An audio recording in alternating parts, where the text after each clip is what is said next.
Halo semuanya, ini Batara dan Bobby. Kita kemarin turun Ganesha Open dan kita merekam beberapa video dan merekam beberapa pidato kami melalui voice recorder dan ada juga beberapa video yang direkam oleh panitia. Terima kasih. Dan kita akan menjelaskan beberapa hal dan pendekatan yang kita lakukan untuk mendapatkan argumen dan pidato yang akhirnya kami bawa. Sebagai referensi, akhirnya kita bisa menyelesaikan lomba dengan rata nilai 83 dan 83,5. Jadi semoga video ini bisa membantu untuk menjelaskan apa yang kita pikirkan saat pembangunan kasus, apa yang kita lakukan seiring debatnya berjalan, dan akhirnya dalam pidato, apa yang kita lakukan juga.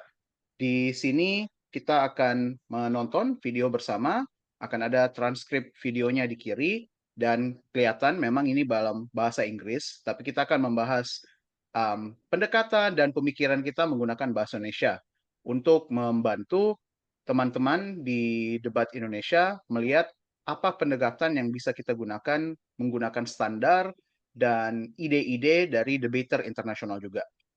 Jadi kita mulai dengan video pertama, yaitu dari ronde pertama dengan motion mengenai AI. Nanti akan ditampilkan videonya dengan AI-nya, dengan motionnya di sini. Oke, jadi kita mungkin mulai dengan apa perspektif kita masing-masing saat melihat mosinya, apa yang kepikiran di awalnya, dan apa argumen-argumen awal yang kita pikirkan.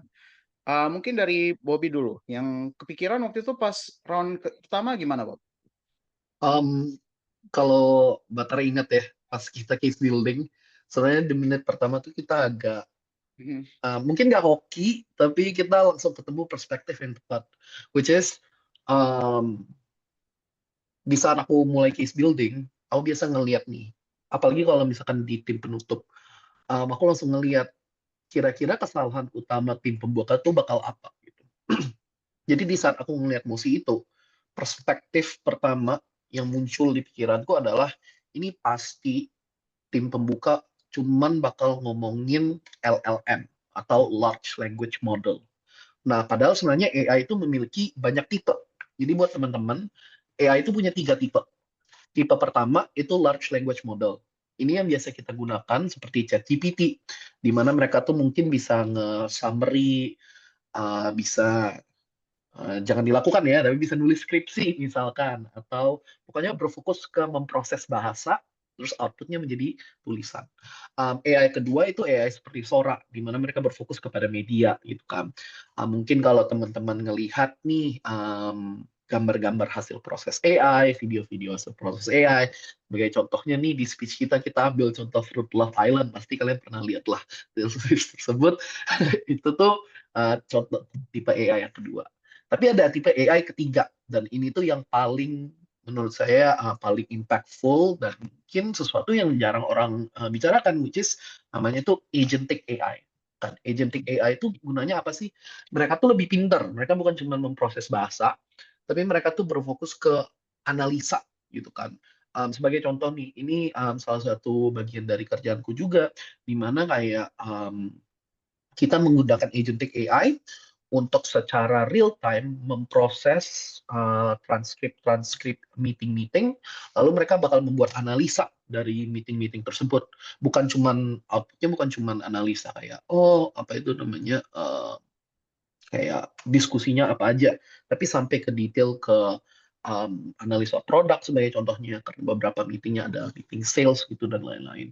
Um, dan ini contoh paling kecil ya, contoh paling besar bahkan agentic AI itu bisa digunakan untuk riset cancer, digunakan untuk city planning, pembangunan kota, bahkan kalau misalnya di agrikultur itu digunakan untuk memprediksi cuaca gitu kan, supaya petani-petani bisa planning lah, merencanakan kapan sih mereka tuh cycle-nya untuk menanam, all of that stuff gitu deh. Jadi itu perspektif pertamaku sih. Kayak menurutku kayaknya mereka cuma bakal ngomongin LLM gitu. Mungkin mereka tidak akan bicara soal agentic AI karena ya ini belum pengetahuan yang cukup umum juga gitu. Ya, kalau dari ya memang kayaknya menit pertama deh kita langsung bilang oke, fungsinya AI untuk yang lebih um, praktis, bukan hanya untuk ya caranya mahasiswa pakai secara umum lah. Dan kalau dari Bobby kan breakdown-nya 3 bentuk AI-nya. Kalau dari saya pribadi itu karena sudah lihat mantara dari Twitter banyak atau banyak diskusi online tentang AI digunakan untuk mempercepat riset intinya. Riset ke perobatan untuk melakukan sequencing atau ngetes kalau mau membuat vaksin dengan variasi ini gimana caranya efektif daripada ngetes secara langsung misalnya dengan subjek atau di hewan dulu atau di banyak um, subjek manusia dulu langsung beberapa aja dan sisanya digunakan oleh AI untuk mempercepat perbuatan obat atau apapun alat medis lah. Dan AI juga dalam hal-hal seperti prostetik atau alat-alat medis yang membantu kehidupan orang secara penting dan akhirnya kayaknya seiring case building kita tambah-tambahin juga misalnya oh itu digunakan untuk perencanaan tata kota untuk tahu gimana distribusi pendanaan atau di mana kebijakannya akan paling efektif, di mana jalanan yang paling banyak digunakan akhirnya harus diperbaikin. Jadi banyak berangkat dari idenya Bobby di awal tentang AI ada variasinya. Jadi itu memang kita pikirkan sebagai kasus utamanya dari awal. Nah, selanjutnya kita bahas apa daftar kasusnya dan ide-ide kita setelah mendapatkan sepertinya ini deh yang bisa jadi identitas utama sebagai tim closing opposition. Karena yang penting juga dalam debat kan selain kita tahu argumennya apa, kita harus persiapkan pilihan dan akhirnya pilih yang mana menjadi kasus utama, yang mana menjadi kasus-kasus tambahan. Nah, di sini waktu itu pas kita tahu akhirnya oke, sepertinya kita mau menggunakan AI dalam fungsi yang unik ini dan kita lumayan yakin kalau setidaknya salah satu lah bentuk manifestasinya ini belum full ke bawah. Mau itu tentang medis atau riset-riset yang lebih penting-penting lagi. Akhirnya waktu itu kita sudah mulai menambahkan ide-ide seperti, oke, Mosinya kan membahas interoperability, yaitu kurang lebih transparansi, latar belakang, dan mengertilah ini AI-nya ngapain, dari mana, dan lain-lain. Untuk itu, kalau dari saya sendiri, sudah mulai kepikiran, oke, apa tujuan dan apa hasil yang tim pemerintahnya mau pasti hal-hal seperti akuntabilitas atau orang lebih mengerti AI-nya apa atau lebih tahu kenapa ada AI misalnya yang lebih konservatif atau ada AI yang disalahgunakan. Jadi sudah dari awal berpikir itu.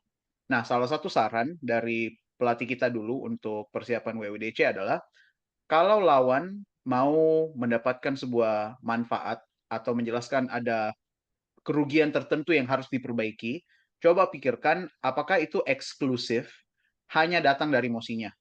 Dan saat itu yang kita langsung kepikiran tanpa laporan baru ini sudah ada banyak dorongan, mau itu dari masyarakat yang protes dan opt out atau tidak mau gunakan informasinya untuk AI, atau sudah banyak policy maker di seluruh dunia yang membatasi penggunaan AI atau bahkan dari perusahaannya yang saling bersaing untuk menunjukkan mereka lebih transparan, mereka selalu update, dan ada perbaikannya terus-menerus untuk mendapatkan user dan konsumen yang lebih banyak.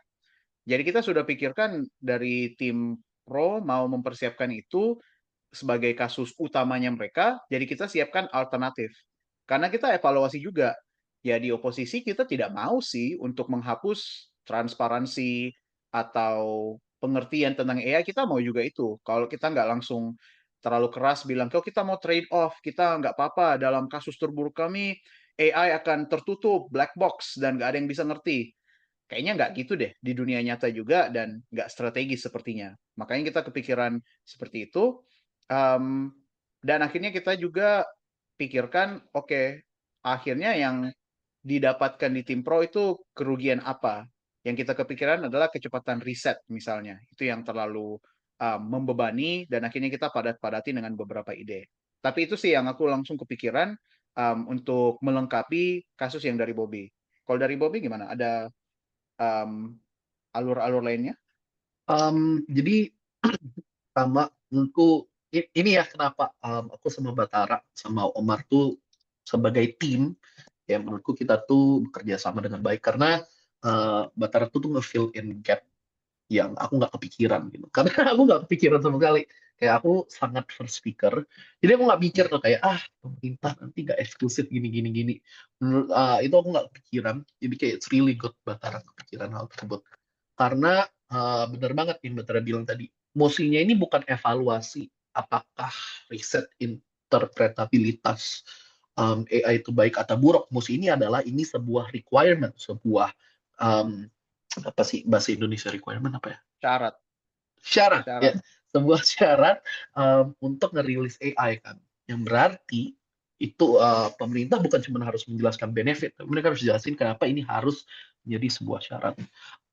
Nah tapi kedua soal list cases sebenarnya tuh memang benar kayak akhirnya kita memilih kasus kecepatan versus dan juga cost ya biayanya bakal makin besar. Nah, tapi sebenarnya aku juga kepikiran beberapa kasus lain seperti um, interpretabilitas untuk um, penggunaan AI yang lebih kompleks ini itu jauh lebih sulit gitu kan. Jadi sebenarnya angle-nya banyak. Angle-nya bisa oke, karena yang kita bicarakan di awal itu adalah konteks, itu belum menjadi argumen kan. Oke, kita tahu nih AI itu ada yang fungsi agentic gitu kan. Dan akhirnya kita bisa menggunakan fakta tersebut untuk menjelaskan kenapa interoperabilitas itu tidak harus menjadi sebuah persyaratan. Nah, tapi angle-nya banyak. Kita bisa jelasin bahwa ini tidak mungkin untuk dilakukan karena sangat kompleks. Ini lama atau ini tuh mahal. Alasannya kita memilih kenapa ini lebih lama dan lebih mahal itu karena dua hal, ya kan? Pertama adalah karena kita mau menjadi lebih charitable. Kita mau menjadi tim yang kayak, oke nih, best case scenario dari tim pemerintah adalah mereka berhasil mengeluarkan interpretabilitas untuk AI yang kompleks ini. Masalahnya bakal lama, masalahnya bakal tambah mahal, dan semua hal tersebut. Nah, kedua, urgensi. Kita bisa meningkatkan urgensi. Kalau kita jelaskan ini lama dan ini mahal, kita bisa meningkatkan urgensi dari penggunaan AI yang penting ini, agentic AI yang penting ini gitu kan. Kayak kalau kalian lihat speech-nya, kalau boleh jujur, gue agak ngelebay-lebaykan impact dari AI tersebut. Tapi ya namanya debat, ya kita bisa besar-besarkan. Dan mungkin ini bisa jadi benar gitu. Karena misalkan nih, kalau misalkan riset untuk obat cancer keluar 10 tahun lebih lambat gara-gara semua progres itu di delay gara-gara requirement ini. Itu ratusan ribu orang bakal meninggal dalam 10 tahun tersebut karena cure-nya, karena obatnya itu dikeluarkan lebih lambat gitu. Sehingga, um, again, di dalam speech-nya nanti kalian bisa lihat kayak kita bisa ngerubah topik AI menjadi topik yang sangat humanis gitu. Kayak orang-orang kan melihat AI sebagai kayak ngambil pekerjaan lah, digunakan untuk fake news lah, deepfake dan lain-lain gitu. Tapi kalau kalian pintar, apa itu namanya, cerdik lah anggapannya dalam penggunaan AI dan juga cerdik mengambil konteks yang tepat, kalian bisa bilang bahwa sebenarnya AI ini penting loh untuk menyelamatkan hidup-hidup orang, terutama orang-orang yang paling vulnerable dan paling rentan. Gitu sih kayak perspektifku kayak menurutku meningkatkan urgensi dan mengambil best case scenario menjadi charitable ke tim pro atau tim pemerintah tuh sangat-sangat penting secara strategi. Oke, selanjutnya mungkin sedikit konteks karena kita akhirnya kan posisinya sebagai closing opposition juga kan. Jadinya kita harus beradaptasi sedikit-sedikit lah dengan tim yang sudah ada di tim pembuka dan tim CG. Mungkin singkatnya untuk merangkum apa tim-tim lain bawa, akhirnya dari opening government dan kalian bisa lihat nanti videonya untuk melihat dengan lebih detail. Akhirnya dari OG sudah kurang lebih membahas urgensi dan masalah-masalah yang sangat tepat, tapi akhirnya karena sangat tepat dan akurat, gampang diprediksi bahwa AI saat ini itu sangat kurang transparan, banyak penggunaan yang salah. Akhirnya benar seperti yang Bobby bilang, mereka membahas ya penggunaannya dalam fungsi LLM, membuat berita palsu, membuat konten yang um, membahayakan, karena secara politik, bahkan bukan secara pribadi. Dan intinya yang mereka inginkan adalah AI ini agar lebih akuntabel, agar bisa dikritik dan orang mengerti ini AI-nya ngapain sih, dengan tujuan AI-nya lebih baik, lebih akurat misalnya.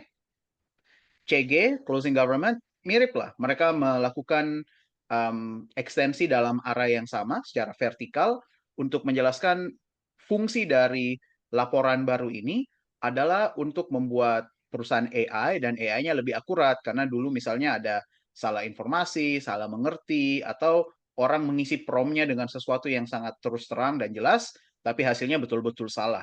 Jadi mereka sekali lagi mau menaikkan kualitas akurasi dari AI-nya.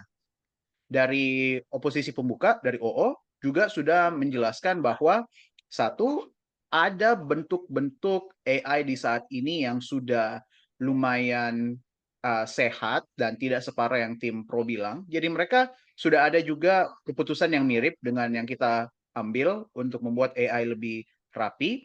Tapi fokus mereka secara dampak adalah AI digunakan dalam konteks bisnis.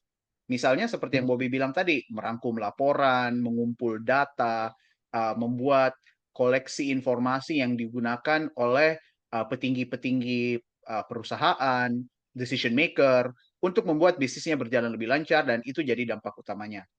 Nah, akhirnya dengan itu keputusan kita satu masih tetap dengan kasus utama yang kita temukan di beberapa menit pertama. Karena sepertinya masih belum ada yang melebarkan konteks.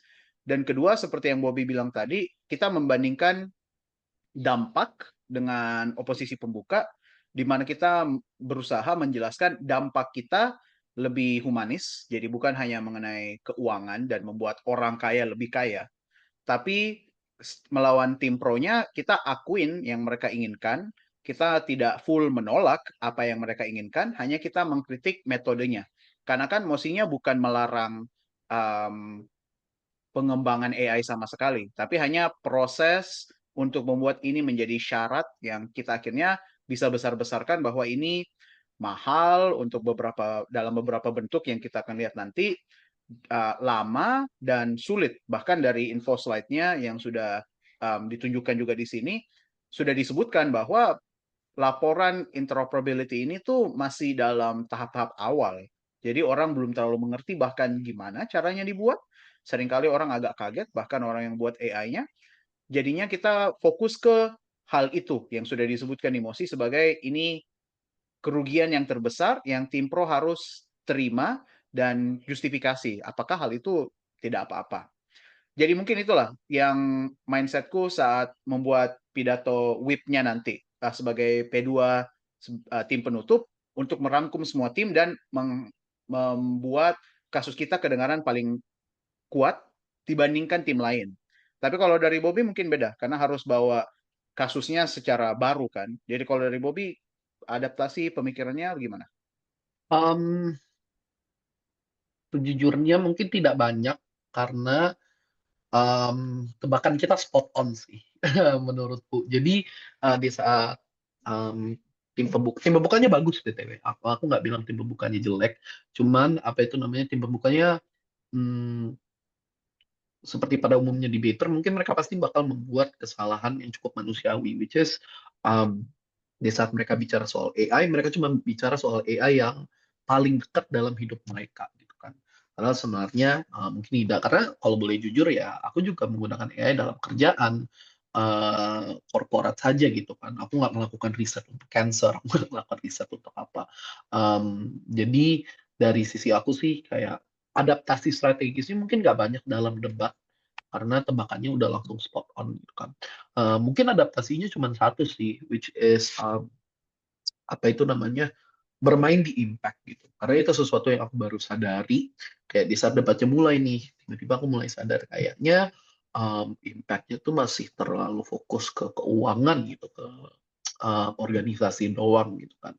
Dari speech ini aku bakal mencoba ambil approach yang lebih humanis gitu kan. Dan mungkin perbedaan utamanya itu di visualisasi gitu kan. Kayak apakah idenya tetap sama? Tentu saja. Kayak idenya, argumennya bakal tetap sama. Tapi di saat debatnya mulai dan aku ngelihat kondisi tim opening, aku ngerasa kayak oke, mungkin kita ubah sedikit nih visualisasinya supaya lebih mencoba mendapatkan empati juri, lebih berfokus ke sisi humanisnya dan sebagainya gitu sih. Jadi menurutku adaptasi strategisnya selama debat cuma di situ kalau dari aku.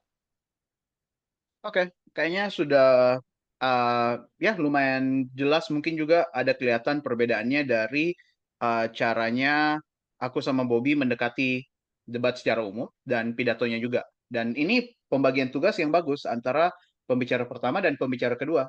Pembicara pertama memang sangat fokus, pasti harus bisa kasusnya selesai, rapi dan lengkap. Kalau sudah benar, tidak usah terlalu terfokus dengan semua kasus-kasus lain yang lawan akan bawa. Tapi sebagai pembicara kedua, tidak harus berpikir terlalu banyak tentang kasusnya selesai atau tidak, tapi harus bisa beradaptasi ke tim-tim yang lain juga. Nanti kelihatan kok dalam pidato kita. Palingan sedikit konteks sebelum kita nonton videonya itu kita sudah memberikan beberapa interupsi dan POI ke tim lain. Kayaknya kita hanya sempat ke OG karena CG juga mengambil dari OO kan. Kurang lebih kita hanya tanya aja, sebanyak apa laporannya ini atau seberat apa laporan ini harus dilakukan oleh perusahaan sebelum mereka implementasi. Pertanyaan-pertanyaan seperti itulah. Karena kita mau memancing, kalau tim pro, mau itu dari OG atau CG, mereka bilang laporannya itu sangat mudah dilakukan sehingga kerugian lambat dan mahal yang kita bilang tidak berjalan. Kalau mereka bilang itu, mereka artinya ngaku dong manfaat mereka nggak banyak karena laporannya ringan. Tapi kalau mereka mengaku laporan mereka itu sangat-sangat super akurat, harus kerja keras dan harus super-super bagus dan um, memenuhi standar apa yang pemerintah inginkan. Artinya mereka harus terima bahwa nanti akan ada kelambatan dan biaya yang tinggi yang terlibat dengan pelaporan ini. Nah, itu contohnya mungkin yang tidak terkumpul dalam video ini gimana interupsi atau POA itu bisa digunakan secara strategis. Antara kalian memancing mereka mengakui beban yang mereka harus akui, atau kalian memancing mereka untuk mengakui argumen yang kalian akan bawa nanti. Ini salah satu cara biar sebagai tim penutup kalian tidak takut juga menawarkan POA interupsi dengan mindset kayak oh kalau kita sebutkan argumen oh yang ambil ya kita mancing satu dua kali interupsi dan akhirnya oh masih belum bawa karena kita nggak bocorkan apa menjadi dampak utama ekstensi kita. Kita tidak membocorkan framing utama, misalnya mengenai biaya versus kecepatan. Itu belum terlalu dibocorkan dari interupsinya, dan itu hal yang kalian bisa pikirkan juga sebagai cara agar tetap aktif dalam debatnya sebagai tim penutup selagi memberikan interupsi yang adil. Karena kalau dari OG sadar itu yang kita coba lakukan, mungkin mereka bisa adaptasi case-nya. Tapi karena kita bisa memberikan pertanyaan yang cukup umum dan adil-adil aja, akhirnya belum terlalu terprediksi kasus kita dan akhirnya tetap terintegrasi dengan baik. Oke, Kalau boleh tambah ya, aku juga ada yep. POI. Tapi POI-nya pas tujuannya tuh malah nge-throw off Oh um, iya iya iya ada. oposisi pembuka. POI-nya tuh aku bilang di tahun 2000-an Coca-Cola itu tuh ngebayar banyak researcher-researcher di Cina untuk bilang Coca-Cola tuh minuman yang sehat dan tidak meningkatkan diabetes. Bohong besar BTW. Coca-Cola gulanya tinggi ya. Tapi ini sebuah bukti di mana researcher itu bisa digunakan perusahaan untuk ngelobi gitu kan. Nah, kenapa sih aku nge-POI gini? Karena konklusinya adalah berarti kita nggak bisa percaya dong researcher-researcher interoperabilitas ini karena mereka bisa dilobi sama OpenAI, sama Anthropic, pembuat-pembuat AI ini kan. Dan gunanya balik lagi untuk kasih menunjukin ke sisi oposisi pembuka, oh kayaknya mereka bakal ngomongin nih bahwa regulasinya tidak akan baik karena bakal di lobby atau regulasinya tidak akan di anu pemerintah gitu kan. Nah, kenapa kita nggak menggunakan ini sebagai kasus utama? Kenapa kita malah gunakan ini sebagai umpan doang? Karena sejujurnya ini bukan kasus yang strategis, guys. Kalau kalian bilang pemerintah nggak bisa kita percaya, researcher nggak bisa kita percaya karena mereka bisa di lobby. Kalau gitu di sisi oposisi juga nggak bisa jalan apa-apa. Kayak kita harus berasumsi researchernya cukup netral dan pemerintahnya cukup netral. Ini bisa menjadi sebuah burden push atau kalian ngedorong kayak, oh tim pemerintah harus membuktikan beban ini. Tapi jangan jadikan ini sebuah kasus. Aku sering banget ngeliat kesalahan-kesalahan ini, di mana kalian langsung asumsi, debater langsung asumsi kayak pemerintah buruk, semuanya buruk. Maka dari itu kebijakan dari pemerintah, kebijakan dari atau hasil dari researcher ini tidak akan fair atau segala gitu. Apakah ini bisa jadi benar? Bisa aja kayak in the real world sering banget kebijakan-kebijakan dan researcher-researcher dibeli oleh pemerintah, oleh perusahaan. Tapi dalam konteks debat kita harus berasumsi bahwa ini dilakukan secara fair. Karena kalau tidak fair, ya tim oposisi tidak memiliki kasus sama sekali, kalian tidak akan memiliki kasus sama sekali. Gitu sih. Oke, oke. Ya, itu juga salah satu strateginya. Interupsi tidak harus selalu untuk yang fungsi yang sangat-sangat akurat juga, tapi bagus juga untuk memancing. Karena kalau akhirnya tim OG atau bahkan kalau CG kemakan dengan interupsinya, mereka mungkin meluangkan 3-4 menit, bahkan buktikan, oh yang melakukan laporan di kita kredibilitasnya oke kok. Padahal kita nggak serang itu. Kita serangnya em, kalau ada keraguan tentang pelaporannya, itu akan memperlambat proses aja. Jadi itu salah satu juga variasi dalam interupsi. Nggak harus semuanya dengan mindset yang sama, sama-sama merujuk ke kasus yang kalian mau bawa. Bahkan itu bisa mancing ke kasus yang kalian nggak bakal bawa untuk memastikan kasus kalian tetap terdengar fresh saat debatnya. Atau kalau lebih giga brain lagi, tim oposisi pembuka membawa konteks pemerintah itu tidak fair, lalu kalian bilang bahwa tim oposisi pembuka tidak charitable. Kita bakal Betul. menjadi lebih charitable. Padahal awalnya dari TOI kalian. Mm-mm. Itu juga salah satunya ya. Kalau kalian mungkin kenal oposisi pembukanya itu tipe yang sengaja mengambil poin interupsi dari penutupnya, itu salah satu yang kalian bisa coba pikirkan. Oke, sekarang kita ke pidatonya. Jadi ini sudah ada video pidatonya dan ini ada transkrip. Tentu saja transkripnya tidak sempurna karena ini hanya diproses oleh ironisnya kita menggunakan notebook LLM dari Google juga. Jadi kita menggunakan fungsi yang kita kritis juga. Kita akan nonton lumayan banyak dari videonya dan kalau ada bagian yang kita ingin pause, nanti kita akan bilang dan berhentikan dulu. Ada closed captionnya juga di sini yang kalau kalian mau nonton secara pribadi, hanya itu per baris kalimat aja, jadi mungkin kurang kelihatan. Kalau kalian mau nonton bisa dan kalau kalian mau buat transkripnya juga bisa. Oke, kita mulai dari pidatonya Bobby dulu, dan kita akan bahas. Setelah itu pidatoku dan kita akan bahas. Is that we're talking about the most useless use of AI ever, which is large language model or LLM. That's not the only use of AI. AI is used in medicine, in treatment to see cancer much more faster, to reduce traffic in city planning that helps the poor individual get to work faster, to do research on HPV cure. Heck, even there's AI that pulls data on the government funding and helps check and balances to, campaigning and politicians and all of those things, right? So when they're talking about LLM or machine learning from FIP, which is totally different from AI, by the way, that's the most useless use case of AI. CEO is going to be more bold. We're going to ask a more bold question, and we're not going to talk. And we're going to talk about the most salient and important use of AI, the one that actually saves life, the one that can actually prolong the lives of your grandparents in the future. CEO's case is going to be about speed, balance, and cost. Why is it crucial to release AI quickly in every country in a balanced manner? We're fine with research, by the way, because CEO's burden is not to deny research from funding altogether. We just don't want it to be a requirement. So all of the benefit of understanding AI and check and balances can be co-opted by side opposition so long as we're doing those research on the side. And the info side has proven that this has been done in the current status quo even without the regulation. So there are interest from Harvard, there are research from Stanford to do this. We co-opt all of government benefit. Let's talk about the check and balance and regulation regulator on OG, right? So my biggest question to the entire OG case is, if Elon Sorry, boleh pause sebentar. Nah, kalau kalian notice di itu berapa time-nya udah berapa tuh? Baru 127. 127 ya. Di 1 menit pertama, aku langsung mengintroduksi kasus kita apa.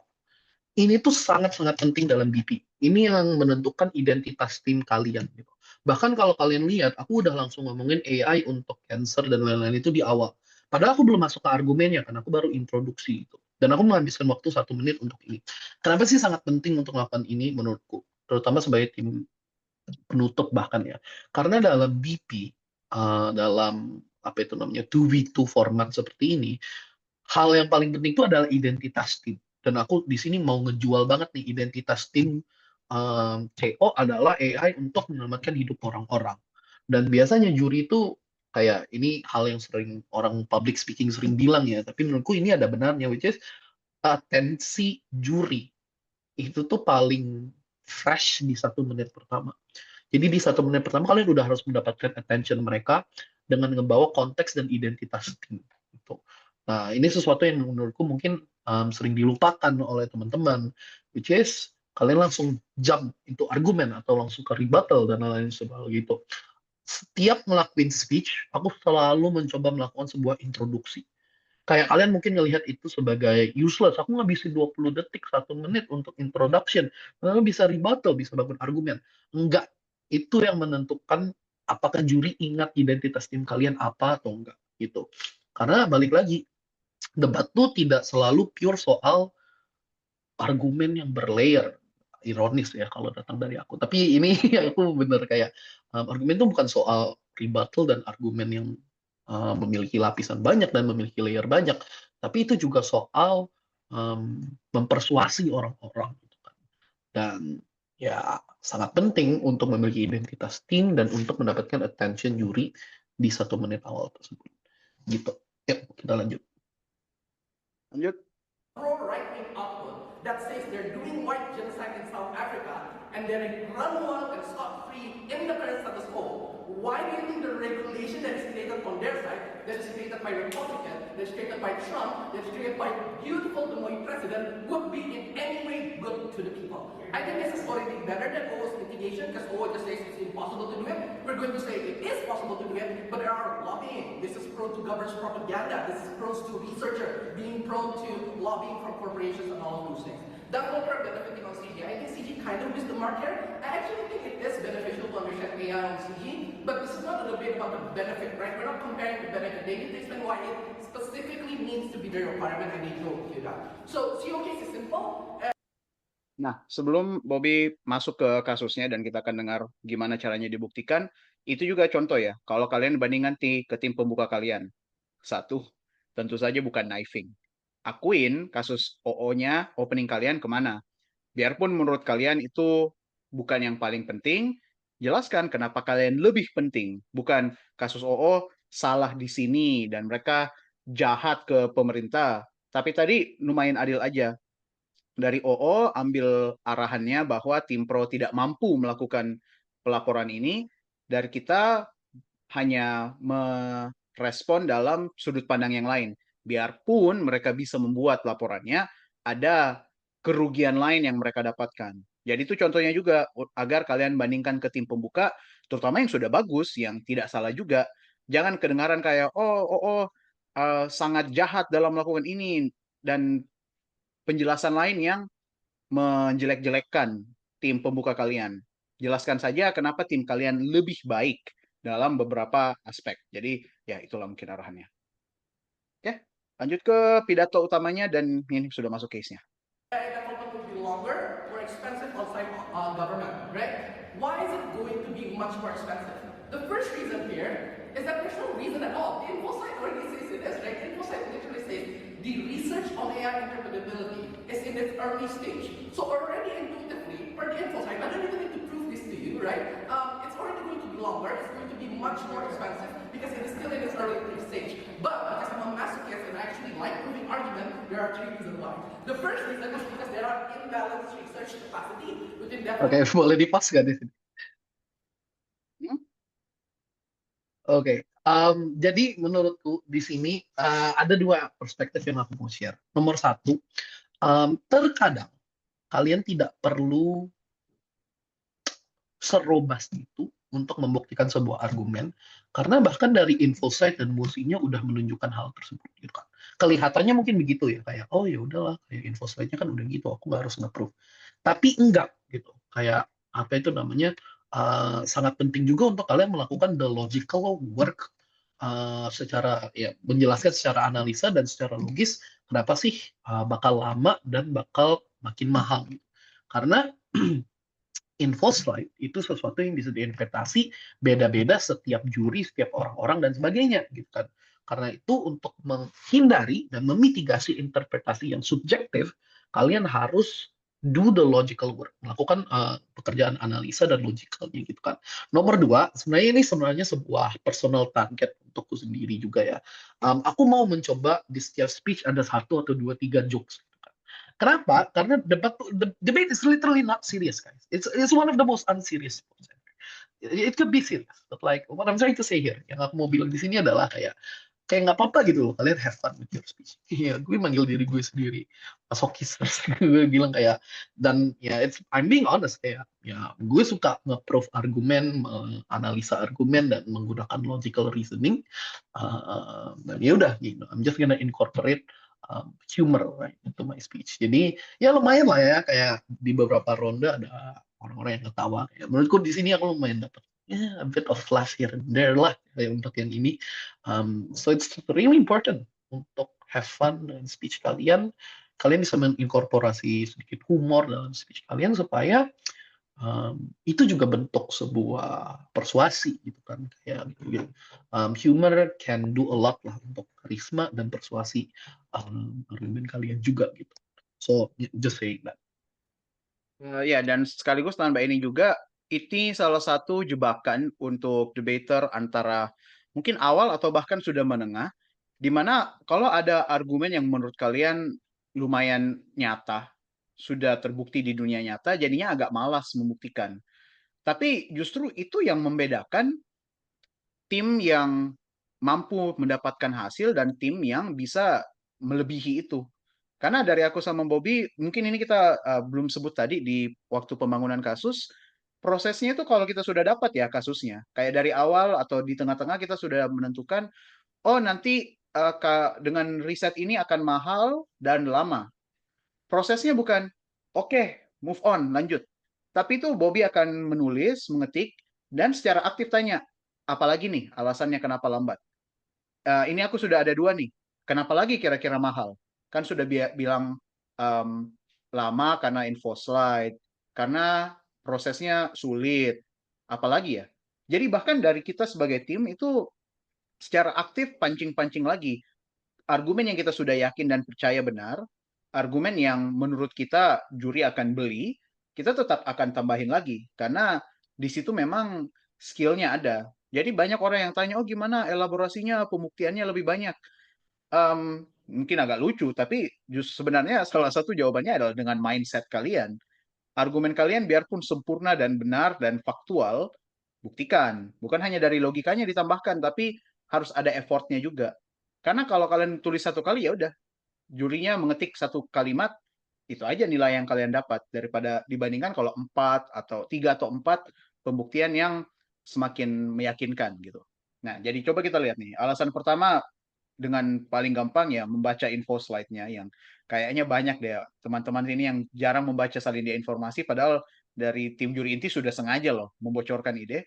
Itu salah satu strateginya. Tapi ini coba nih beberapa pembuktian yang kita siapkan dari case building-nya juga.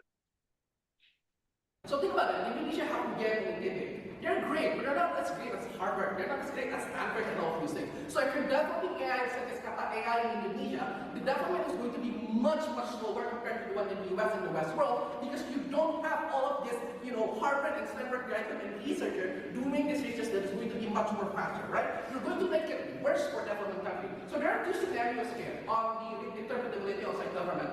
Either you're going to have a global requirement which will make it more expensive for developing countries to develop AI, because now you have to hire a Harvard researcher, you have to hire a Stanford researcher that's going to cost more expensive, or you're going to create a local regulation standard of interpretability, which means the standard is going to be lower, the level of research is going to be lower as well. So either way on their side, the imbalance will happen.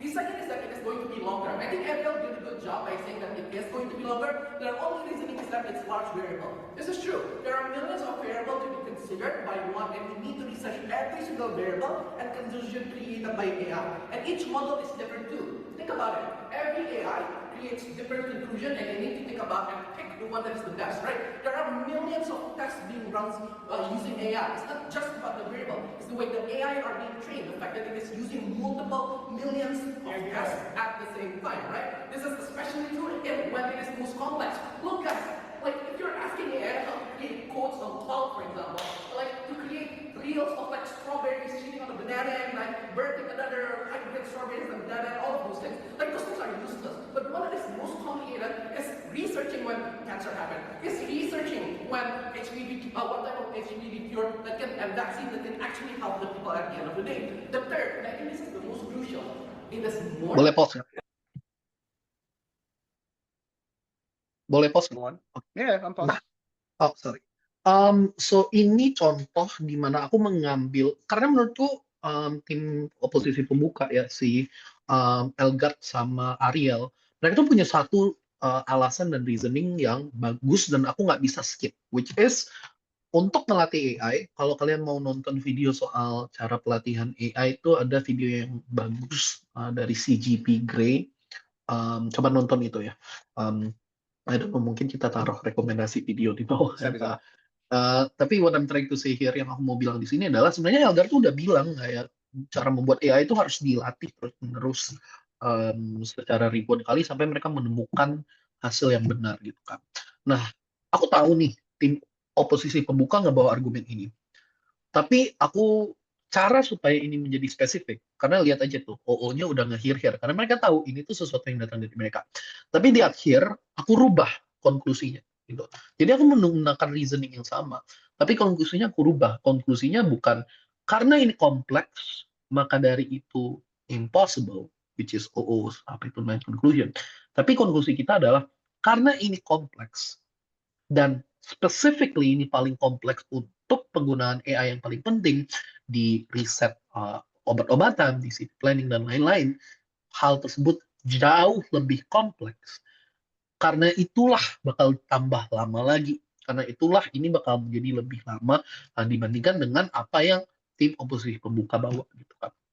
Jadi, kita bisa menggunakan alasan yang sama. Tapi kalau konklusinya berbeda untuk menguatkan argumen dengan framing yang lebih kuat, akhirnya tim kalian tuh sebenarnya tidak derivatif. Karena konklusinya berbeda, kalian menambah konteks baru, dan juga tentu saja kalau misalkan juri menganggap ini derivatif, aku masih punya dua alasan lain yang menurutku juga sama kuatnya. Gitu. Tapi shout out untuk Elgar dan Ariel. Good job guys. Mereka yang menang deh. So, great job on that. Maksudnya menang di entire lombanya. Not this round. Yeah, not this round.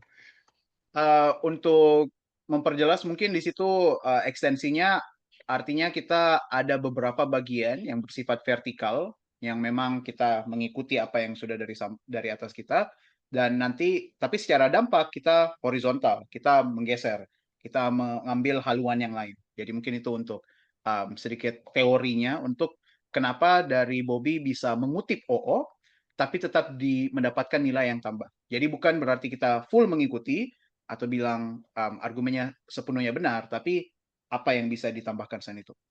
Oke, ke reasoning ketiganya. To research AI in those crucial fields compared to Claude, compared to LLMs and all of these things. The reason why is because there's little to no return of investment. It's longer, right? The return of investment when you do research and when you do AI development for medicine, for HPV treatment, for city planning and all of these things are much more longer. So what's going to happen on their side is that there's going to be a significant investment to ChatGPT and significant divestment to researchers on crucial AI development for medicine and city planning because it gives very little return of investment, right? Once you increase the barrier, divestment will happen. Investor will start thinking this is not worth it anymore, and it's gonna move all of my money to ChatGPT, and it's gonna move all of my money to Claude, and I'm gonna make more deals of like, I don't know, strawberries cheating on a banana again, right? Yeah. So if the development of AI in your side is that life or death, why is it bad that we make sure the process and the output is 100% reliable if the output is to save that life? So the reason why is I'm not talking about the year, I'm talking about decades. This is decades of research. years of progress that's going to be gone. Lives are at stake here. And when divestment happens, it's not a case of it's going to be longer, it's going to be gone altogether, right? So the problem here is that you're going to cost millions of lives outside government once you release those skills much later, once you release all of those research much later, and you don't use AI in those salient matters. Why Boleh pause. Go. Nah, di sini aku mau ngomongin dua hal. Menurutku, alasan ketiga ini alasan yang paling penting. Karena alasan ketiga ini bukan cuma membuktikan ini bakal menjadi lebih lama. Tapi ini membuktikan ada sebuah harm di sisi government di saat mereka menambahkan sebuah requirement. Konteksnya adalah saat ini investor sudah melakukan investasi ke AI yang penting di medicine, di city planning, dan lain-lain. Kalau kita bandingkan, kalau gue sebagai investor, ya kan, mana yang lebih profitable? Aku invest di LLM, ChatGPT, yang digunakan ribuan kali, bahkan jutaan kali mungkin setiap harinya. Atau aku investasi buat AI yang membuat cancer research dan lain-lain. Mungkin ke depannya, mungkin, just saying maybe, return on investment-nya bisa lebih besar untuk yang kedua. Tapi, mana yang lebih cepat? Tentu saja yang pertama, ya kan? Karena yang pertama sudah keluar, penggunaannya skalanya besar, tidak semua orang memiliki cancer, tapi semua orang menggunakan Instagram dan menonton Reels Fruit Love Island, ya kan? Jadi, yang mau bilang di sini adalah ini pentingnya untuk memiliki logical reasoning dan mendevelop argumen kalian menggunakan reasoning tambahan. Karena argumen kalian itu bisa terelevasi dari reasoning tersebut. Sekarang, kita bukan cuma menambahkan argumen baru ini menjadi lebih lama, tapi sekarang kita bisa menambahkan argumen baru, which is divestment. Ya kan? Investasi ke penggunaan AI yang penting ini bukan hanya bakal jadi lebih lama dan lebih mahal, tapi bisa hilang secara general, karena orang-orang udah mulai ngerasa nggak worth it untuk aku nunggu selama itu buat research interpretabilitas, buat riset kesehatan, belum lagi aku harus ke FDA, kayak harus ke apa itu namanya, mungkin WHO untuk dapatkan lisensi, kayak nggak worth it karena prosesnya jadi tambah lama. Sebagai investor, aku bakal ngerasa kayak ya udahlah, aku taruh duitku aja ke Anthropic, ke OpenAI dan lain-lain, karena sudah nggak worth it gitu. So, ini pentingnya untuk mengeksplor reasoning karena argumen kalian itu bisa terelevasi dari lama dan mahal menjadi hilang altogether. Nah, kedua, ya kan, Kinai itu ngebawa POI yang menurutku bagus, which is oke nih kalau misalkan penting untuk mendevelop AI di tempat ABCDE, ya kan, di industri-industri yang saya lihat ini. Kalau gitu kita harus lakuin secara aman dong. Nah, di sini, ya kan, aku notice POI ini nyambung sama weighing-ku. Daripada aku ngabisin waktu jawab POI-nya secara spesifik, mending aku langsung sambungin aja POI-nya ke weighing, gitu, ke perbandingan tim. Kenapa tim oposisi, dan juga ke impact. Karena aku jelasin impact-nya ya tahun, dekade, dan orang-orang bakal meninggal dalam waktu tersebut, makin lama kita keluarin Q-nya. Karena itu, jadi ini contoh utama juga di mana POI musuh itu nggak harus selalu kalian dedikasikan waktu 30 detik untuk menjawab apa segala gitu. Ya sambungin aja ke speech kalian supaya kelihatan cantik gitu. Dan kalian tidak menghabiskan waktu untuk menjawab POI. Kalian langsung transisi yang bagus, yang cantik, tapi juga at the same time kalian ngebawa poin yang kalian ingin bawa tanpa harus ngabisin waktu jawab POI. Selain itu juga yang aku mau kalian perhatikan nih dari strukturnya Bobby sejauh ini untuk membuktikan argumen, itu selalu ada beberapa arah dan strateginya. Misalnya contohnya untuk bagian yang paling penting ini bahkan pertama membuktikan argumennya dulu bahwa ada kurangnya return of investment atau balik modal. Setelah itu perbandingan apa yang terjadi di lawan. Jadi digambarkan, jangan biarkan juri mikir sendiri. Kalau mahal emangnya apa? Dan habis itu ada dampaknya. Jadi ini mungkin struktur dasar lah yang kalian bisa ambil, yaitu klaimnya apa, atau kalau Bobby mungkin biasa bilang tesisnya apa, reasoning untuk buktikan itu, perbandingannya, karena dalam BP terutama harus sangat berbanding, dan akhirnya dampak yang mereka harus terima. Karena itu masuk kembali ke interupsinya. Perhatikan lagi POI-nya. Karena POI-nya mempertanyakan kalau dampaknya oposisi memang penting, kasih akurat dong. Tapi kan kita ngekritik mereka bukan di akurasi, tapi di kecepatan. Jadi itu menunjukkan bahwa ini interupsinya berusaha mengarahkan kembali ke metrik yang mereka inginkan, yaitu akurasi. Padahal metrik yang kita perkenalkan, pertimbangan yang kita perkenalkan bukan mengenai akurasi, mengenai kecepatan, dan kelihatan dari interupsinya mau tarik kembali ke poin itu. Jadi mungkin kalau kalian dalam debat merasa kok ini jurinya akhirnya mengambil poin yang bukan kita perkenalkan. Kenapa angle atau sudut pandang kita mengenai dampak negatif gak diperhitungkan? Mungkin ini salah satu strateginya dari tim lawan untuk menarik kembali ke kesimpulan yang mereka inginkan, bukan yang kalian inginkan. Jadi respon Bobby selain kembali ke weighing kita, yaitu menjawab mengenai kecepatan dan dampak negatifnya, argumen barusan saja sudah membahas kecepatan dan hampir terlewat. Jadi ini jangan, kalau kalian mendengar interupsi langsung kayak, oh biarpun tidak akurat di sisi kita, jangan gitu juga instingnya. Jangan selalu, oh oke, lawan bilang sesuatu, otomatis benar, kita harus kasih even if, dan lain-lain. Tapi tetap perhitungkan apa yang paling strategis, yaitu kembali ke kasus kalian di situasi ini. Oke, kita lanjut untuk menyelesaikan sisa pidatonya. Crucial to deploy AI quickly. I'm not talking about your social media, I'm talking about ChatGPT. I'm not talking about ChatGPT, I'm talking about technology that saves life.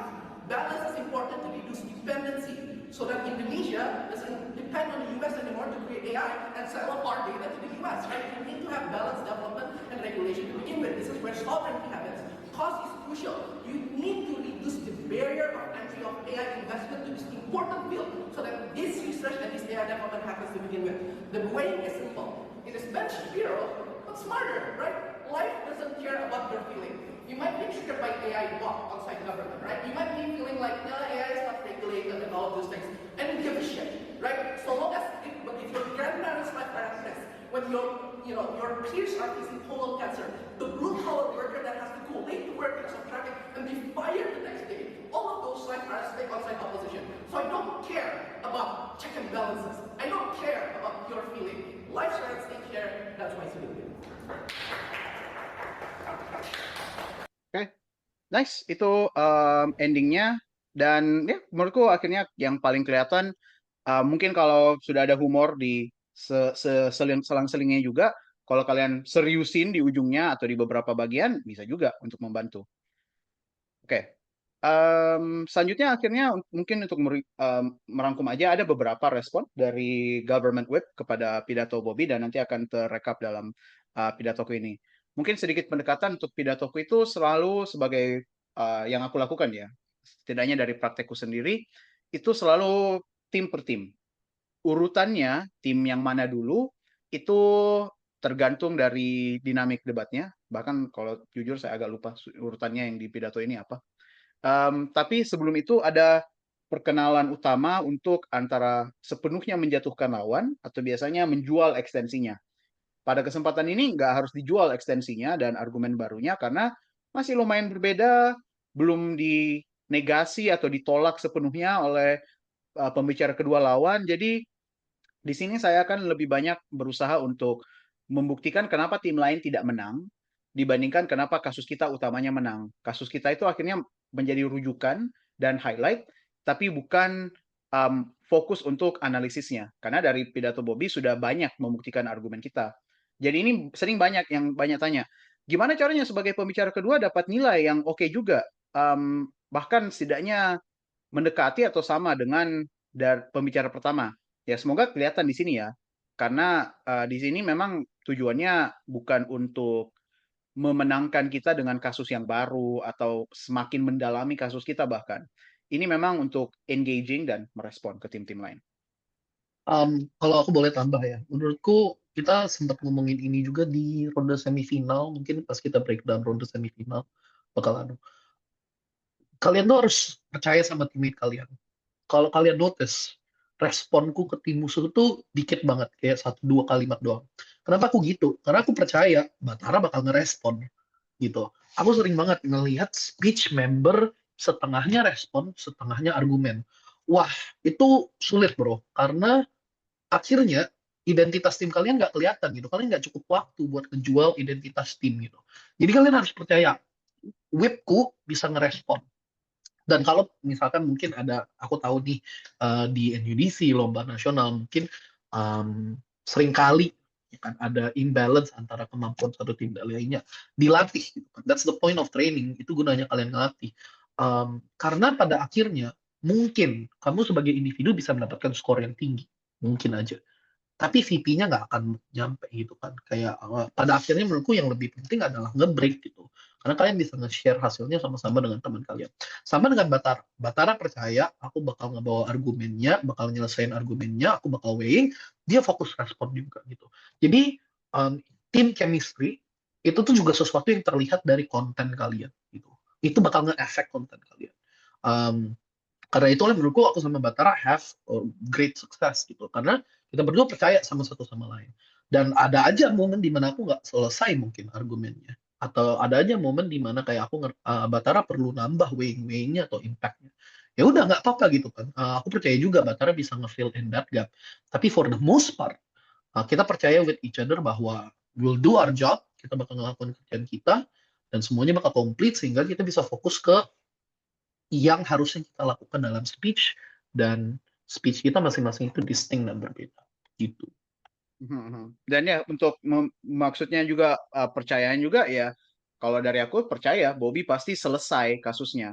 Artinya aku antara gak harus pusing uh, nombok gitu kalau ada yang kurang, dan kalau argumennya ribet, banyak pembuktiannya, oke aku nggak usah kepikiran kayak bakal ke bawah, nggak, karena sudah trust juga, sudah bahas di case building. Jadinya seiring debatnya Bobby banyak banget mengetik, berpikir-pikir terus, memastikan kalau poinnya serapi dan sebersih mungkin. Selagi aku full mendengar, aku kayak nggak nyatat lagi argumen kita apa. Aku hanya tahu kesimpulannya apa, weighing-nya mau kemana, mungkin label dari mekanisasinya sudah tahu, tapi detailnya enggak. Untuk contoh-contohnya, banyak yang aku nggak bakal sebut ulang, karena sudah percaya dari Bobby sudah oke. Makanya kalau kalian lihat, ini nggak kelihatan sih di videonya, tapi selama debatnya berjalan itu aku duduknya lebih dekat ke pidatonya dan mendengar dan mencatat aja. Selagi ya Bobby fokus untuk mengetik juga. Kalau itu harus ada kayak pembagian tugas juga lah, biar kalian saling mengerti. Oke, jadi ya ini kita mulai dengan rebuttal umum dulu, dan ya nanti kelihatan lah strukturnya.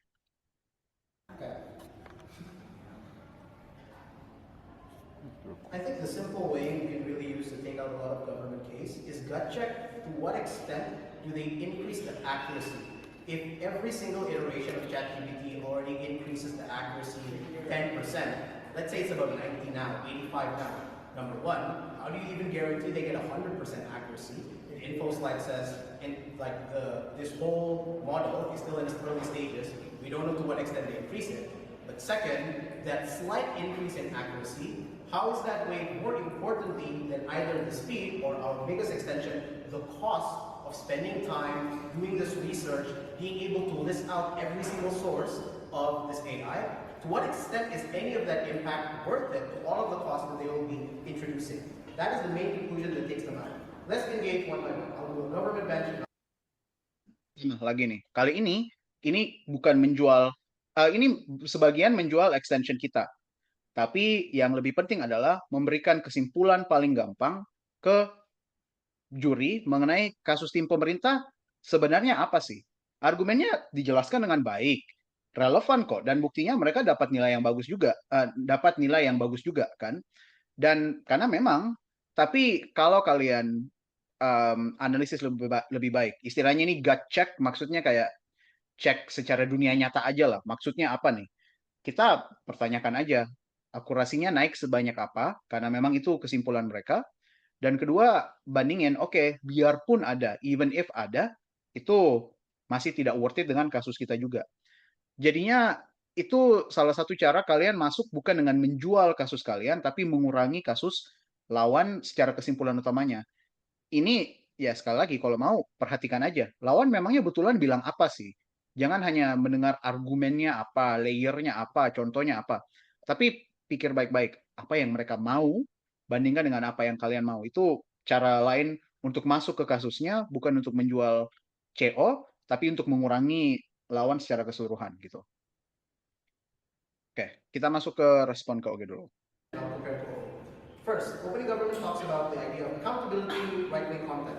Other than O, already saying that it is inexclusive, we can punish if it's bad. From CO, we want to say to you that we want mindful AI usage that's already happening in the status quo. With any instances you want to talk about, either AI being used to the point where someone does self-harm because it was bad emotionally, either in the form of AI that is in the form of making yourself much worse intellectually. All of that is being catered to already. People are aware that it is destructive. And this is the analogy is the solution to alcohol. Just because we know what the contents are, that doesn't stop any of the harms from happening. The main goal is to fix the people anyway. So when they give the POI saying, we want to fix the problem is the people, not the guns. Unfortunately, that's true. The point is that the devil, they cannot solve it either. But second, adding context in the rebuttal. We say that if you want to reduce the bad use of excessive AI usage, Boleh pause.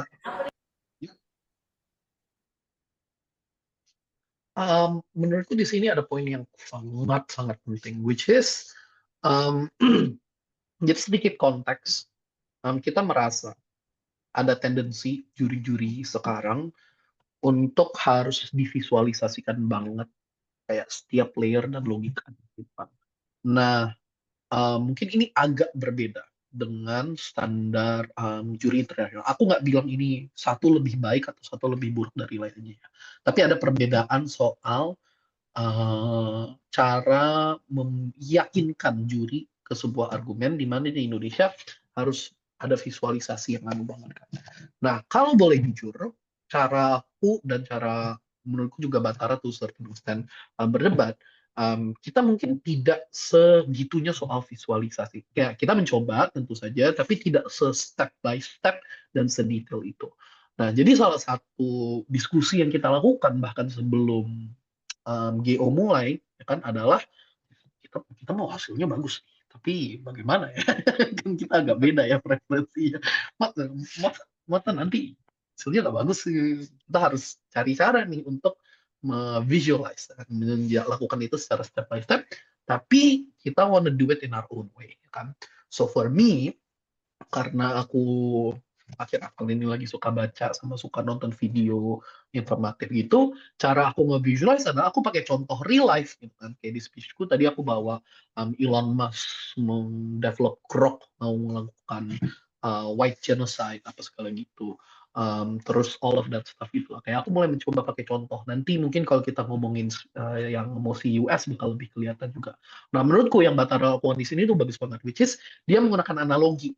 Itu juga satu cara untuk memvisualisasikan speech kalian dengan cara yang interesting, dengan cara yang smart, tapi juga jelas gitu, logikanya ketangkap. Karena ini sebuah visualisasi, tapi gue yakin pasti bagi Batara, this is fun. Kayak this is sesuatu yang make sense for him personally juga gitu kan.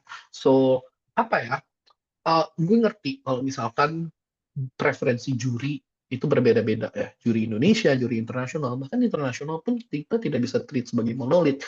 Juri Eastern European itu beda banget sama juri Amerika Utara gitu kan.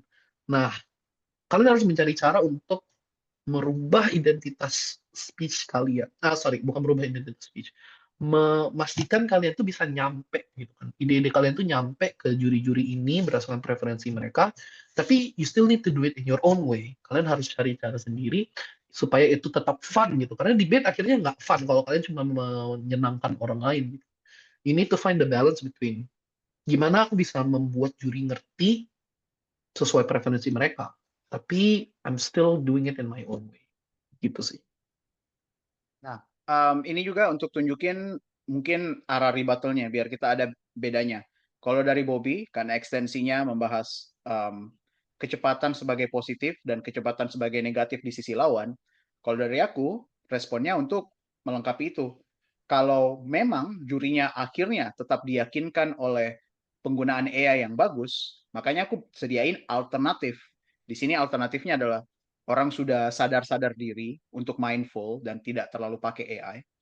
Atau kedua, kalaupun orangnya masih rusak, orangnya yang rusak. Karena sempat ada POI ke tim lain tentang banning guns dibandingkan orang kan.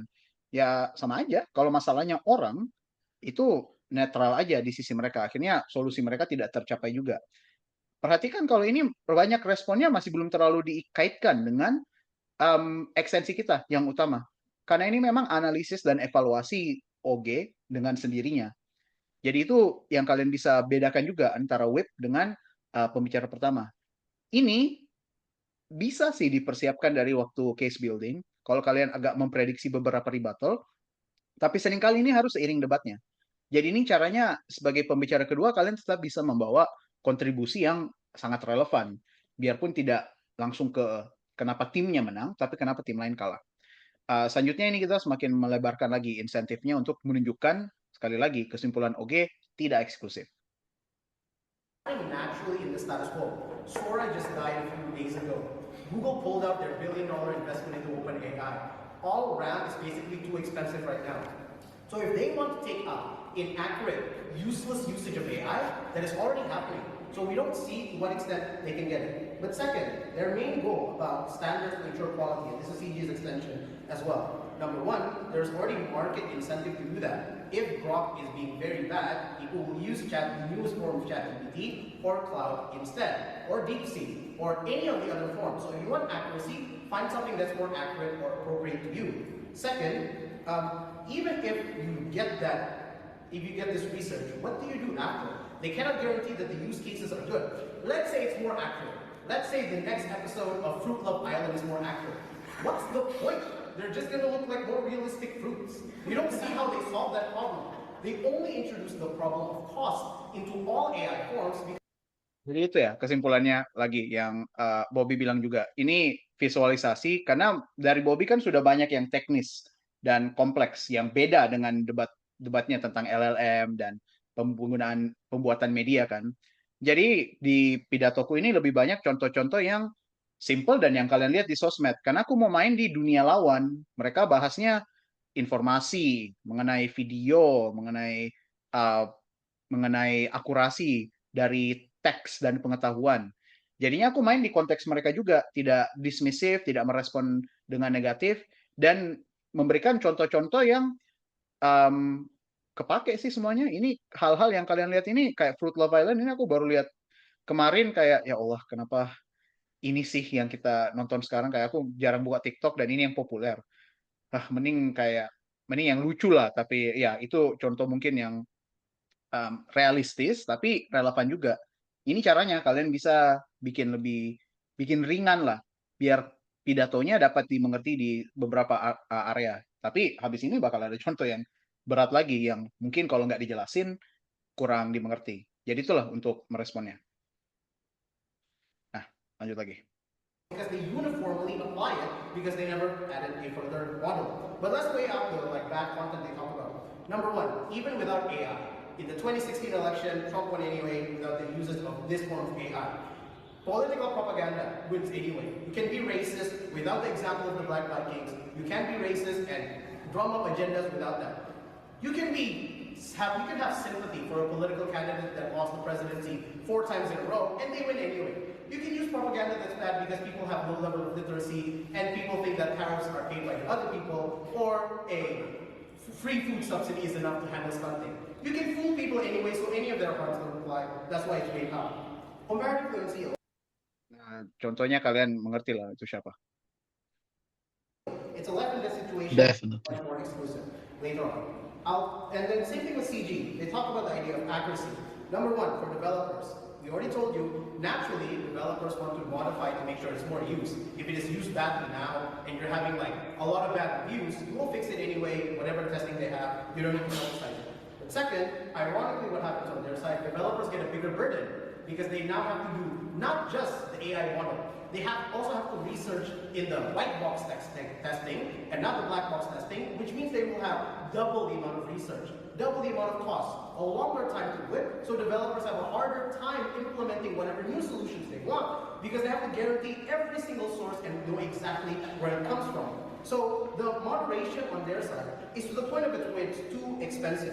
And when they talk about the marginalized community, Nah, ini mungkin salah satu konsep yang penting juga, yang menurutku dari aku sama Bobby berani banget tantang di debat-debat internasional, yaitu ada value nih, ada nilai yang secara objektif, secara moral, secara etika, secara pengertian masyarakat positif, yaitu akurasi, yaitu kualitas yang lebih bagus. Di sini kita berani menantang apa bebannya yang datang dari itu. Jadi jangan kalian terbiasa juga dengan mendengar, oh sudah ada nih benefit dan manfaat yang terang-terang banget dari lawan. Kita harus flip, kita harus even if, kita harus worst case, kita harus terima kasus terburuknya. Memang satu, kalau bagus, ya sediakan alternatif, kenapa kalian dapat juga. Tapi kedua, kalau kalian memperkenalkan dampak negatifnya, cari sudut pandang yang lain. Di sini kita dengan sangat pelan-pelan dan jelas bilang ini memperlambat segalanya. Jadi ini belum secara langsung terkait dengan apa yang Bobby bilang tadi dalam pidatonya. Tapi ini sudah jelas, temanya sama. Kita tetap coba menang dari CO dengan memperhatikan kecepatan dan perbandingan itu yang nomor satu. Jadi kita memang tidak mengikuti kebiasaan, oh di CO akurasinya lebih bagus. Itu penyakitnya biasa, debat Indo. Kita hanya bilang akurasinya sama. Kita nggak menang di akurasi. Akurasinya sama. Kecepatannya yang beda. Jangan jadi kebiasaan kalau lawan membahas akurasi, kalian bilang, oh lebih akurat juga kok di kita karena pasar atau apa. Ada memang argumen yang kalian nggak bisa menang. Dari bentuk nosi, dari kualitas argumen lawan, dari logika. Nggak mungkin oposisi lebih akurat. Tapi 99% cukup akuratnya. Kecepatannya yang betul-betul beda. Jadi kalian harus ada keputusan dan decision making juga, biar tidak hanya ngikut-ngikut lawan mau apa kita ikutin. Dan sadari di mana kalian unggul, di situ yang kalian highlight. Speednya kita highlight. Tapi kalau untuk akurasinya kita memang nggak highlight. Itu hanya sebagai respon, sebagai alternatif. Itu yang salah satu strategi yang kalian harus perhatikan juga. Sebenarnya Batara, kalau lu ingat pelatih kita pas WUDC itu juga ngebawa satu konsep ini. Menurutku ada konsep yang similar juga seperti itu, which is parameter moral itu tuh tidak sepenuhnya baik. Kayak parameter, aku lupa cara pelatih kita nge-frame-nya bagaimana ya. Tapi intinya parameter moral itu disetting oleh kaum-kaum privilege sehingga untuk mencapai parameter moral, parameter kebagusan, apa segala gitulah yang dibawa oleh musuh, itu tidak sepenuhnya baik atau bahkan bisa menjadi harmful karena standarnya dibuat oleh kaum-kaum privilege. Gitu kan. Nah, mungkin sama seperti kalau di sini, ya kan, kita tidak sampai ke situ lah, dan menurutku mungkin juga kurang strategis kalau kita bawa sampai ke situ. Tapi kalau kita meng-apply framework tersebut ke dalam debat ini, kita juga bisa bilang kayak, ya parameter efektivitas, akurasi yang dibawa oleh tim proposisi mungkin tidak sepenuhnya baik juga karena satu dua alasan tertentu, karena mungkin pemerintah, researcher yang ngebuat memiliki bias-bias tertentu gitu kan. Jadi kita nggak bilang mereka jahat, kita cuma bilang mereka memiliki bias-bias tertentu sehingga mungkin akurasinya tidak sepenuhnya baik karena alasan ABCDE. Masih belum kepikiran ya reasoningnya kenapa. Tapi itu sebuah konsep yang bisa teman-teman pikirkan juga, di mana parameter moral, parameter efektivitas, parameter hal yang dianggap baik itu dibuat oleh kaum privilege, sehingga tidak sepenuhnya bagus juga untuk mencapai hal tersebut. Nah, oke, kita lanjut, kayaknya pidatonya sudah setengah jalan juga. I don't understand why this is true or why is this a problem. If you just have to add one more additional prompt, what's the problem with that? Compared to their side, they're introducing a whole layer of cost. So the way out the last part of government, to what extent? Oh ya, ini juga mungkin untuk singkatnya, ada ekstensi dari CG yang menyebutkan bahwa kalau tidak akurat, ada orang yang menggunakan AI-nya secara tidak baik. Misalnya orang yang mau melakukan riset, mau misalnya kayak Bobby bilang mungkin untuk bantu skripsinya, mereka pakai AI-nya, hasilnya jelek.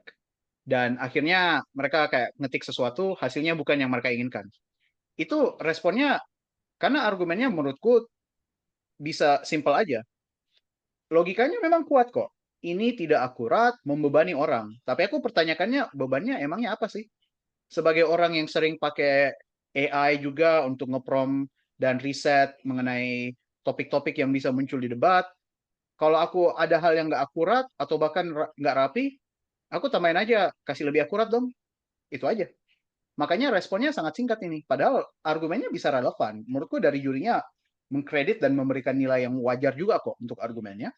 Tapi kalau responnya singkat ya singkat. Jangan terobsesi untuk merespon segalanya dengan setara. Ada argumen yang banyak kita respon, ada yang argumen yang oh, oke, ya udah sudah selesai. Oke, lanjutnya.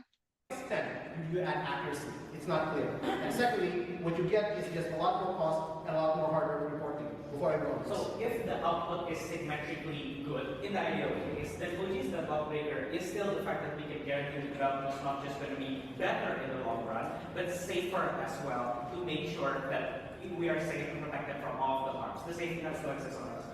Again, to what extent do you get that? I think Bobby already explains that we know AI is stealing data. We know they're using information from Studio Ghibli. We know they're misusing sources. We know they're taking references that are copywritten. We are not doing anything with them anyway. And if we are able to put any copyrights up to prevent any of that, then that is symmetrical on our side without adding the additional burden of that cost. Compared to Oppo. Nah, ini yang kalau kalian harus perhatikan. Dari saat ini Oge sudah mau terima bahwa simetris. Tapi perhatikan, kita bikin simetris ini satu, tidak digampangin. Memang kita buktikan dengan banyak. Tapi kedua, kita sadar di mana simetris dan kita nggak highlight di situ. Kita coba memang pakai ekstensi kita yang betul-betul berbeda. Jangan jadi kebiasaan di Indo kalian selalu kasih simetris segalanya dengan antara satu, terlalu gampang menerima bahwa hal itu simetris. Dan kedua, kalau dari tim pemerintah ini, mereka seharusnya nggak terima kalau simetris. Mereka harusnya buktiin kalau tidak terjadi di oposisi juga. Jadinya itu salah satu logika juga yang kalian harus perhatikan. I think Mo does a great job in explaining the mitigation that exists. But what's unique from CO is number one, we introduced the new harm. This new policy they made, not only do they have a better solution, they say naturally, we save the time and the cost of creating this reporting to create the research that is government compliant, that is deep enough to the point where society is happy with the reporting, to make sure that people will not be complaining that this research and this data is not clear enough. That's the harm that we introduced.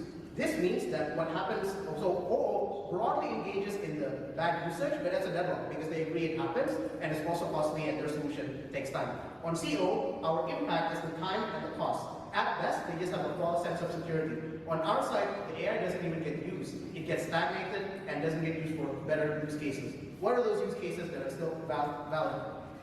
The medical research, in terms of being able to have the speed to develop all of these things. All of the research we have seen come out in the past few months. Maybe it's because the US pulled out of the UN, maybe. But at the same time, we understand that AI is being used for it. This is helping people's lives. Not just political preference, people's life. Not just social preference, but people's life and death. This is the most salient point, because the other three teams, to a certain extent, can argue about accuracy, can argue about the quality of the AI. But the use cases are still very minimal. The use cases don't really affect people's lives. So on our side, what we have exclusively is explaining why this policy, whether it's implemented in a good way or a bad way, in fact, if it is implemented in a great way, where you have super good accuracy, you'll have twice, maybe 3 times the amount of research, reporting, and testing to guarantee that that black box is no longer there, to make it a white box test. That cost is something that we do not want to incur. We are maintaining the status quo for all those reasons. Jadi mungkin itu di ujung, kalau kalian sering tanya-tanya misalnya, weighing itu apa sih? Weighing itu harusnya komponennya apa sih? Semoga kelihatan aja dari pidato kita itu, kita nggak terlalu teknis dalam menyebutkan weighing-nya based on scale, based on guarantee, based on prerequisite, based on istilah-istilah debater banget itu. Jadi mungkin kalau kalian belajar teorinya, bagus, biar kalian tahu juga.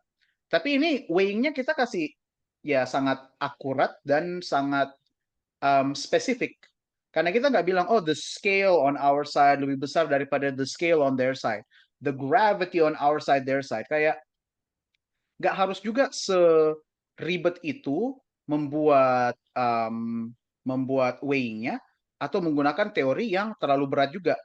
Pakai aja kasus kalian sendiri dan analisis secara kritis. Kasus kalian berusaha menang di mana, itu yang kalian highlight dan besar-besarkan. Dan ya ini contohnya. Makanya kalau dari LLM-nya aja bilang weighing-nya gini, padahal weighing-nya ya lebih natural aja berdasarkan apa yang kita bilang juga. Dan terakhir palingan untuk perbandingan yang diberikan ke CO, sekali lagi perbandingan ke CO bukan menjelekkan CO, tapi ke OO, tapi menyebutkan OO bawa kemana, kita kemana lagi, untuk membedakan dengan jelas. Jadi nggak harus highlight, OO bilang ini, kurangnya ini, kurangnya ini, kurangnya ini. Karena di skenario ini, kasus OO itu memang hal yang kita bawa juga hanya dengan kesimpulan yang berbeda, dengan dampak yang berbeda. Dan pembawaannya sudah rapi, nggak ada bolongnya, makanya kita tinggal pakai sudut pandang yang lain.